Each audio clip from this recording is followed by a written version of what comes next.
Hello guys, good evening. Guys, sobrang bango nito guys na kaso lang, doon ko ito nabili sa kilala ko eh. Kaso lang,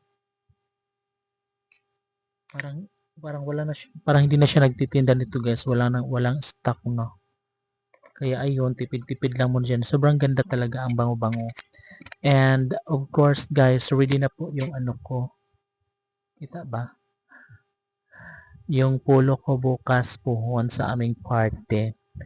And syempre, ito naman talaga ay da ay ito nga pala guys, bumili pala ako ng hair color ng nakaraang araw kaso lang nakalimutan ko siyang i-apply. Pero okay pa rin naman guys kasi hindi pa bumabalik yung mga white hair ko, no?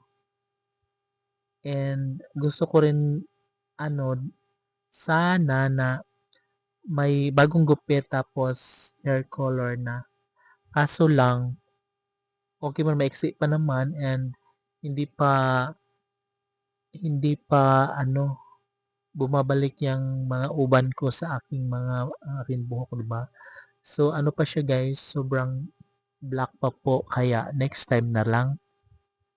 Although naka-ready na guys dito yung hair color ko, which is yung favorite kong dark brown. Ay, perfect. So, nabibili ko siya guys sa drugstore and then mura lang and maganda siya kasi hindi siya mahapdi sa anit, hindi siya yung nakakahilo, hindi mainit sa ulo, ganun. Ano lang siya, parang shampoo lang and then sobrang makapit yung kulay guys, sobrang talaga siya, maganda, no? Sobrang organic.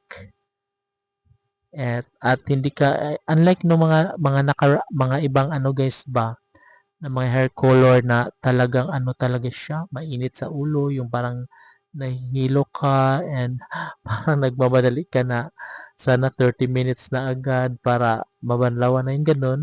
Pero yun guys, kahit masobrahan mo siya sa oras, my God, wala kang alalahanin kasi parang wala lang naman, parang pinapatuyo mo lang yung buhok mo no na normal.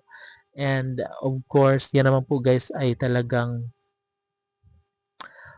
sobrang mahusay. And yung pagkaano niya guys sa buhok ko ay talagang siya, hindi siya madaling bumabalik na pumuti ganun. So, manatiling siya, dark pa rin. Yes, hindi lumulutang yung white hair natin. So, ayun lang. At see you tomorrow guys dahil alas 10 na ng gabi and kailangan ko rin magpahinga. Okay, good night everyone. Babush!